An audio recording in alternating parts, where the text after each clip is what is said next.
Aloha to the maybe 5 people that will watch this video. Last year we did Sick Summer 2024 and I didn't document any of it. This year I feel a little more prepared, so I want to do some documentation of the whole trip. We're starting here on the Thursday before Sick Summer, so tech and testing will be on Sunday. Today we are buttoning up some stuff with the car. We got some wiring we got to button up. We got to put the passenger seat back in it. A few odds and ends things to get done. Make sure we have everything loaded in the trailer, specifically the beer, and then we'll hit the road. So stick with me, we'll go through it all. I'll show you the car. We'll see if we can not blow this thing up on test day again. This is my 80 Mustang. Pretty typical LS swap turbo unit on Terminator. Last year it was carbureted with a plate kit, and we blew it up on test day, shoved my backup motor in it, and finished the week with like a 1050 average or something like that. Might have been a little slower than that, somewhere in the mid 10 range. Really wanted to go 9s last year, average 9s for the week, but didn't pull it off. I also didn't technically have my NHRA license last year, so we got that taken care of. We got our NHRA license, we got a certed cage, and as you can see, we have twins this year. We're gonna see what it does. It's gone. We went and did some testing, and it's gone faster than it did last year on low boost. So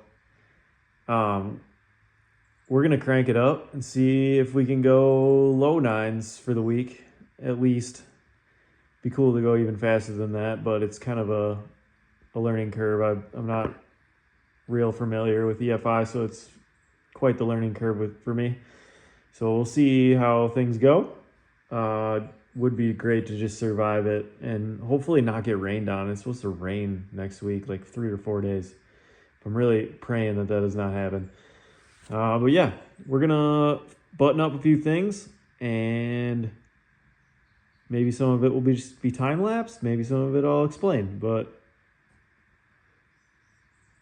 let's get after it. All right, I've had this helmet hook just like floating around my shop forever, and I've never done anything with it. So I'm gonna make use of it and weld it on to my roll cage right now so that I can stop finding it all the time and being like, oh, I should use that for something. All right, so I'm gonna do that real quick. I'm also gonna weld the parachute handle on the top of the roll cage because the brakes on this car fucking suck. So, yeah, we're gonna go way faster than we did on nitrous, and I would like to have a parachute for just in cases. So here's a quick time lapse of me welding shit terribly. All right, we got the parachute lever welded up. The line ran to the chute, tested it, it all works. So it's one thing we got knocked off the list. Let the brake.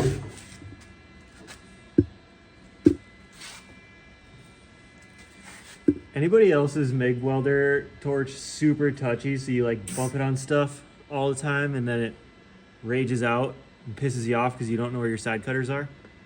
No? Just me?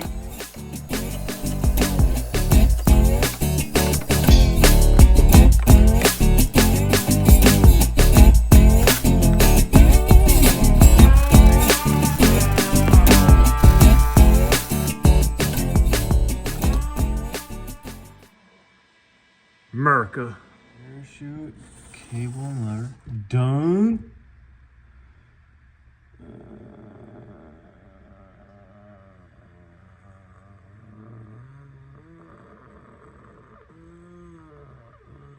Oh, did that.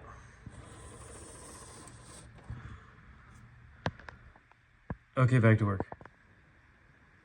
Oh, yeah. All right, ladies and gentle boys. I just messed around with Terminator for way too long because I am computer illiterate. So I couldn't figure out how to get my trans brake and bump to work. I'm using one of the sloppy SSR relays for the bump, but finally got it figured out. So check this shiznit out, dog. So a little backstory on this. Before I figured out my inputs and outputs, they were so fucked up, it's not even funny. I went out to test this bump box and it worked like twice and then it stopped working. I was like, what the hell is going on? And then it acted like it was pulling a bunch of timing for some reason. I couldn't figure it out. Now that I've found out I'm an absolute moron, I had both of my fan inputs tied to the trans brake solenoid somehow. So engine temp was turning my, I don't even want to talk about it, I'm an idiot. Anyways, now I got it figured out. So we got trans brake arm on a switch. We got the solid state relay that Sloppy Mechanics suggests for this super budget setup. Oh, now we got our trans brake button. Enables the trans brake. And now we got bump, baby.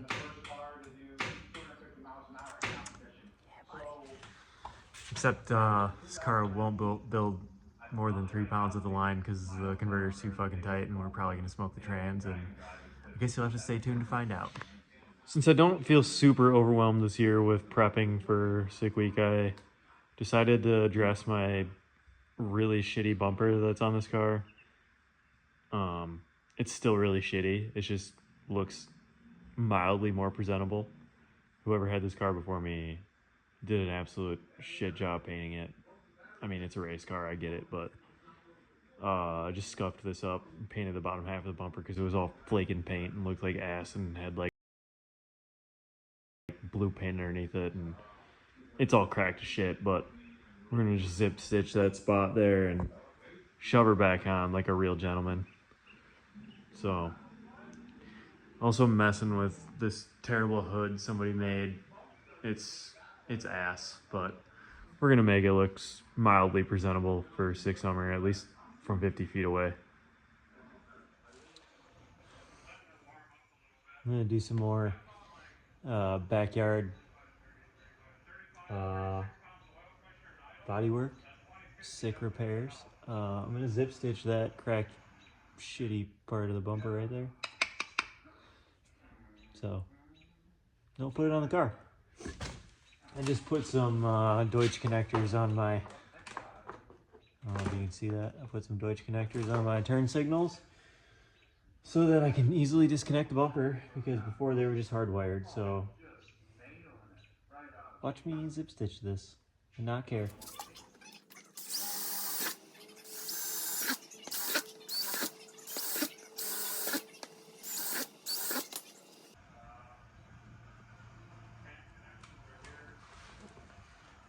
If you've never zip stitched before, it's where you take zip ties and literally stitch stuff back together with them.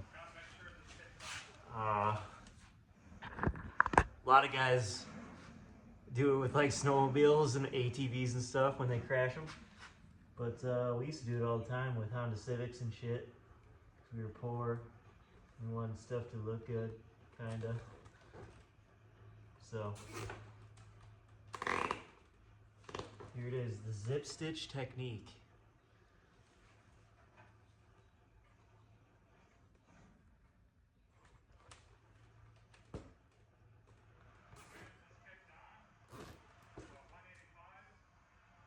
Always put the head of the zip tie on the back side so you can't see it.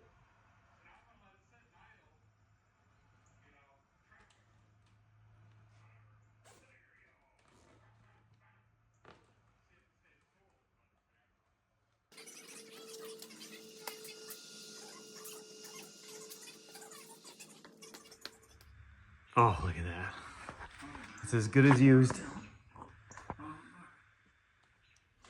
All right, now we're gonna put this on for the last time, hopefully. And I'm gonna adjust the height of the fenders and stuff so that hopefully the hood fits okay. It was kind of a bitch to get on before. The charge pipe kind of touches the hood a little bit, so you gotta like force it down. And of course it's Zeus fasteners, so, and they're old as shit, and like all the brackets are like loose and whatever. We're just gonna make it work.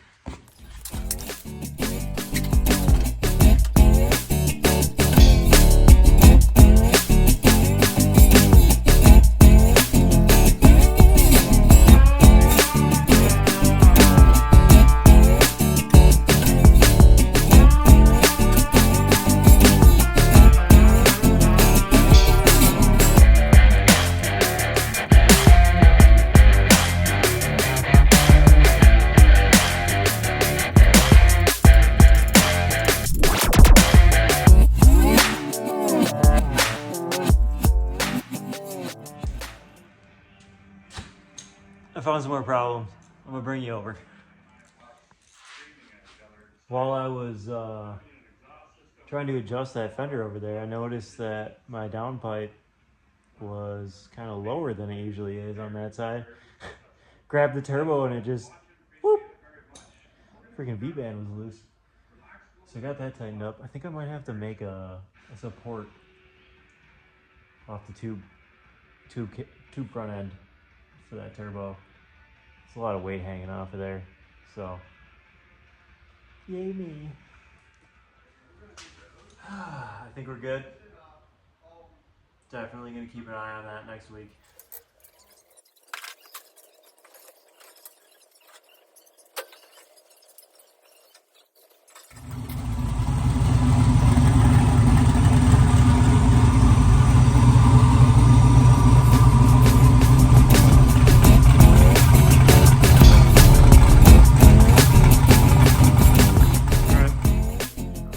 I cleaned up all my wiring under the dash, got that all limbed back up, zip tied back in place, so I'm gonna vacuum this mofo and put the passenger seat in. So my co-pilot has somewhere to sit. His cute little butt. Alright. Probably a time lapse of me vacuuming and shoving shit in here.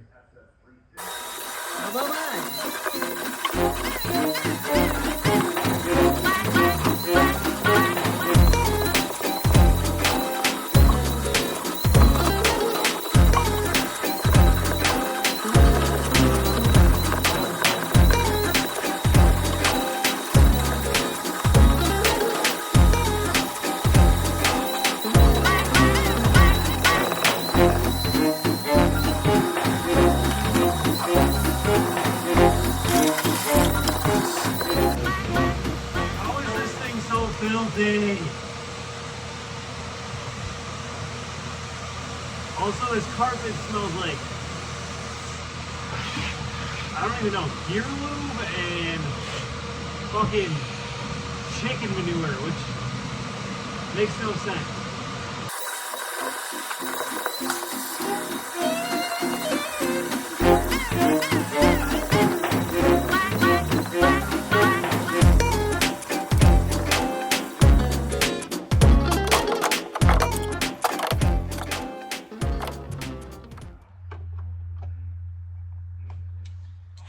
All right, that's all mounted back up.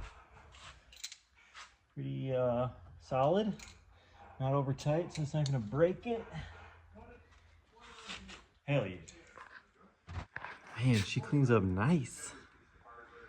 It's been a while since it's looked like this.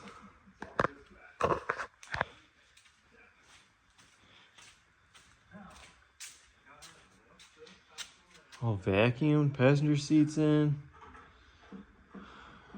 Life hack, if you want a cheap aluminum seat that's not gonna break the bank, these Jegs ones are pretty nice. I know a lot of people don't like them because this Jegs emblem on the back of them is yellow usually. I just took a can of black spray paint and just spritz it over it, and you don't even notice. So, life hack or whatever them kids say. We're over in the paint booth now. aka the corner of my garage that is literally right next to the Mustang. This hood looked like shit before. It was flat black, cracked everywhere, still is cracked everywhere. It was a flat hood at one point. Somebody like cut it, used like cardboard, fiberglassed this piece of shit. Anyways, it fits the car for now. Yeah. I used some glazing putty to fix some of the cracks. I'm gonna sand it down, hit it with some paint. It's gonna look like shit still, but hey, at least the car will be all one color. So I'll show you the end result.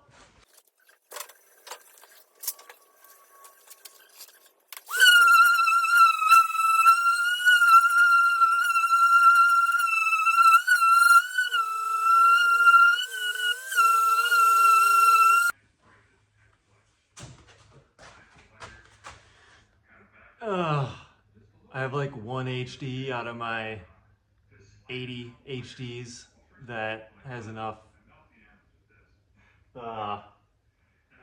attention span to want to do this.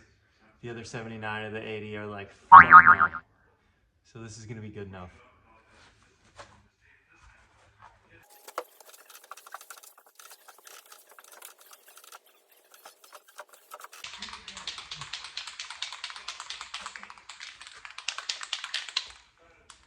I'll be a good boy and prime it first, I guess.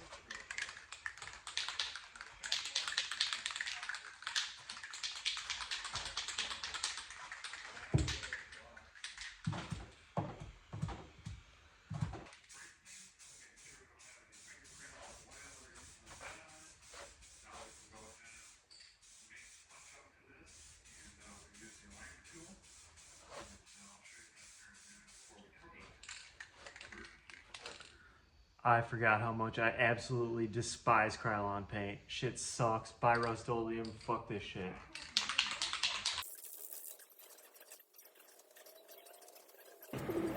All right.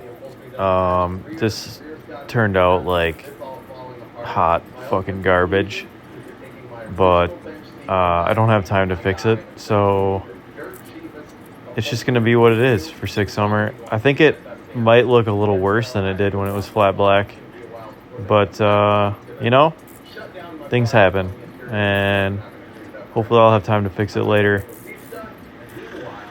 But yeah, if you see me at Six Summer, feel free to come over and tell me how absolutely shitty my hood looks. Yeah, thanks. Have a nice day.